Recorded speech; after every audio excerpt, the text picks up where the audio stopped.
आया है उसका प्रभाव हमारे ऊपर पड़ेगा, भले वो सात्विक मूंग की दाल और रोटी हो, लेकिन वो धन अशुद्ध प्रकृति से कमाया गया है, पाप कर्म से कमाया गया है और मुझे दिया गया है, तो मेरी बुद्धि पर उसका फर्क पड़ जाएगा, उसको बुद्धि भ्रष्ट हो जाएगी। भीष्म पितामह जी, द्रौपदी जी, युधिष्ठिर जी और सब है सैया पर पड़े हुए हैं, जो बाणों की सैया पर, तो उनसे प्रश्न युधिष्ठिर जी कर रहे हैं, तो सटीक उत्तर दे रहे हैं, तो द्रौपदी जी हंस पड़े।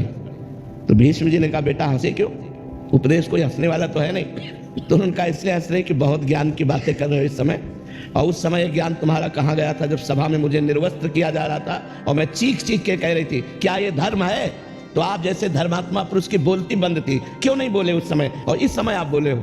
तब भीष्म जी मुस्कुरा दिए और बोले बेटा उस समय पापी दुर्योधन का अन्न खा रहा था, 6 महीना बाणों की सैया पर पड़ा, सारा रक्त निकल गया और भीषण कष्ट से, तो वो पाप नष्ट हो गया। अब मेरी बुद्धि पवित्र है, अब जो पूछोगे बिल्कुल धर्म संज्ञक उत्तर होगा। उस समय मैं नहीं बोल पाया क्योंकि पापी दुर्योधन का अन्न खाए हुए थे। अन्न का बड़ा प्रभाव होता है। जी, किसी ऐसे व्यक्ति का धन अगर आश्रम में भी आ जाता है तो जो मतलब गलत तरीके से बट वो दे रहा है, तो उसका भी प्रभाव पड़ेगा।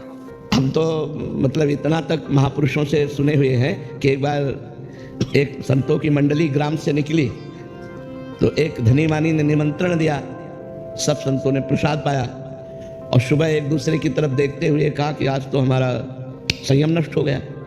दूसरे का हमारा भी नष्ट हो गया, तीसरे का हमारा भी नष्ट हो गया। तो जो मुखिया थे उस संत मंडली के, उन्होंने कहा ऐसा कैसे हो सकता है, अन्न दोष हो सकता है। तो उसको बुलाया जिसने पवाया था, तो उसने बताया कि हमारे संतान नहीं है, हम कामना से युक्त होकर के आपको पाए, तो सबका ब्रह्मचर्य नष्ट हुआ। मतलब भोजन का इतना बड़ा प्रभाव है कि धन भी पवित्र है, लेकिन आपकी कामना बनाते समय किस भाव में है वो उसका प्रभाव होता है। तो हम लोगों को ये देखना है कि थोड़ा हमारा जो लेने का ढंग है, अब जैसे अपने यहाँ है तो बिल्कुल भगवान के आश्रित है।